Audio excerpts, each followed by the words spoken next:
നമസ്കാരം, മലയാളി വാർത്തയിലേക്ക് സ്വാഗതം.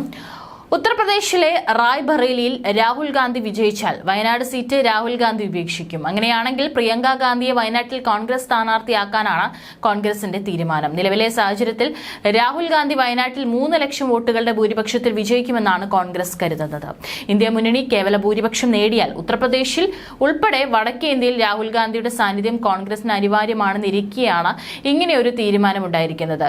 കേരളത്തിലെ വയനാട് സീറ്റിൽ മത്സരിക്കാനുള്ള ഒരുക്കങ്ങൾ പ്രിയങ്ക ഏറ്റെടുത്തു കഴിഞ്ഞിരിക്കുന്നു. ജൂൺ ആദ്യവാരം തന്നെ പ്രിയങ്ക ഗാന്ധി വയനാട്ടിൽ പ്രചാരണം തുടങ്ങുമെന്നാണ് സൂചനകൾ പുറത്തുവരുന്നത്. സോണിയാഗാന്ധി കാലങ്ങളോളം വിജയിച്ചു വന്ന കോൺഗ്രസ് കോട്ടയായ ഉത്തർപ്രദേശിലെ റായ്ബറേലിയിൽ രാഹുൽ ഗാന്ധിക്ക് 1 ലക്ഷം വോട്ടുകളുടെ ഭൂരിപക്ഷത്തിൽ വിജയിക്കുമെന്നാണ് കോൺഗ്രസിന്റെ ഇപ്പോഴത്തെ പ്രതീക്ഷ.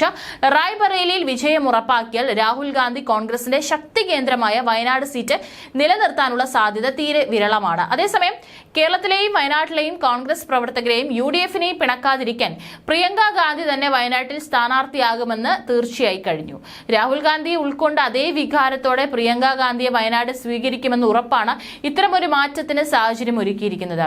നിലവിലെ സാഹചര്യത്തിൽ ഇന്ത്യ മുന്നണി ഭരണത്തിലെത്തിയാൽ വയനാട്ടിൽ CPI-യും പ്രതിപക്ഷവും പ്രിയങ്കയ്ക്കെതിരെ സ്ഥാനാർത്ഥിയെ നിർത്താനുള്ള സാധ്യത കുറവാണെന്നും വിലയിരുത്തുന്നുണ്ട്.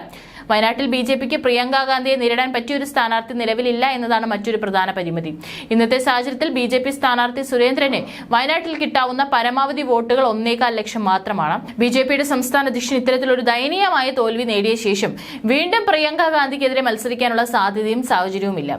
രാഹുൽ ഗാന്ധിക്കൊപ്പം പലപ്പോഴായി 4 തവണ പ്രിയങ്ക വയനാട്ടിൽ പ്രചാരണത്തിനെത്തിയിട്ടുണ്ട്. കൽപ്പറ്റ, സുൽത്താൻ ബത്തേരി ഉൾപ്പെടെ വിവിധ പ്രദേശങ്ങളിൽ റോഡ് ഷോയിലും മറ്റു പ്രചാരണങ്ങളിലും പ്രിയങ്ക ഗാന്ധി പങ്കെടുത്തിട്ടുമുണ്ട്. ഇത്തവണത്തെ പ്രചാരണത്തിലും പ്രിയങ്ക ഗാന്ധി രാഹുൽ ഗാന്ധിക്കൊപ്പം വയനാട്ടിലെ പ്രചാരണത്തിൽ സജീവമായത് തന്ത്രപരമായ ഒരു രാഷ്ട്രീയ നീക്കത്തിന്റെ ഭാഗമായാണ്.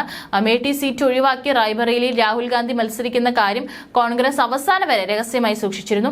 നാടകീയമായാണ് റായ്ബറേലിയിൽ സോണിയാഗാന്ധിയുടെ പിൻഗാമിയായി രാഹുൽ ഗാന്ധി മത്സരിക്കാനുള്ള തീരുമാനമെടുത്തത്. റായ്ബറേലിയിൽ രാഹുൽ ഗാന്ധി മത്സരിക്കാൻ തീരുമാനിച്ചപ്പോൾ തന്നെ അവിടെ വിജയിക്കാനായാൽ വയനാട് സീറ്റ് ഒഴിവാക്കി പ്രിയങ്കയെ കേരളത്തിൽ നിന്ന് ലോക്സഭയിൽ എത്തിക്കാനുള്ള ആസൂത്രിതമായ തീരുമാനമുണ്ടായിരുന്നു.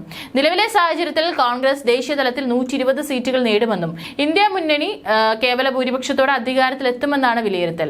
ഇന്ത്യ മുന്നണിയെ പിളർത്തുന്ന സാഹചര്യം ഉണ്ടായില്ലെങ്കിൽ രാഹുൽ ഗാന്ധി പ്രധാനമന്ത്രിയാകാനുള്ള സാധ്യത പോലും തള്ളിക്കളയാനാവില്ല.